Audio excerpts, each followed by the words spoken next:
Do you care that I'm the chair of the Chicago Bar Association's Legal Practice Management Technology Committee?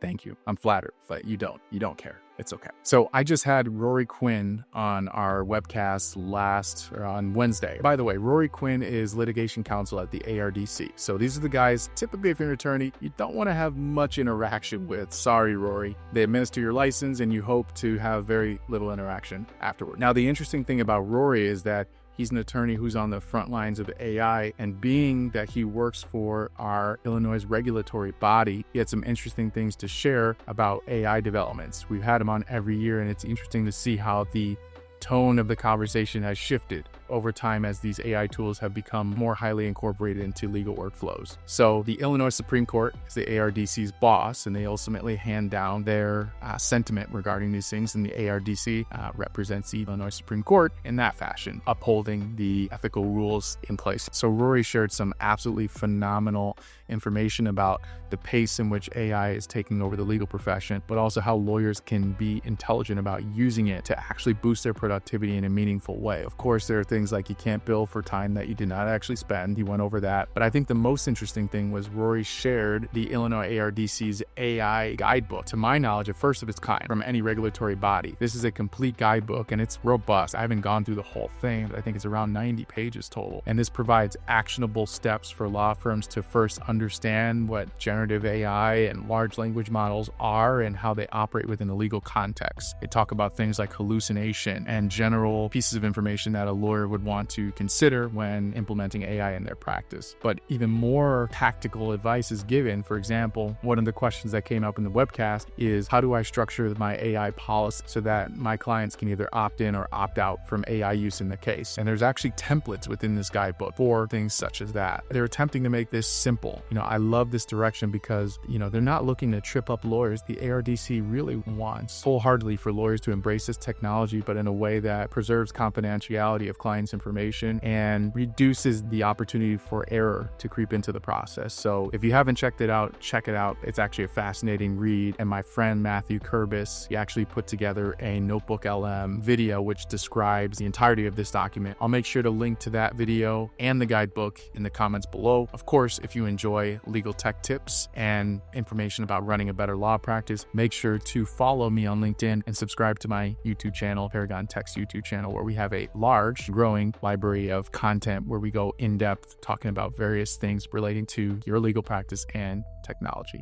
And of course, until the next one, see you then. Peace.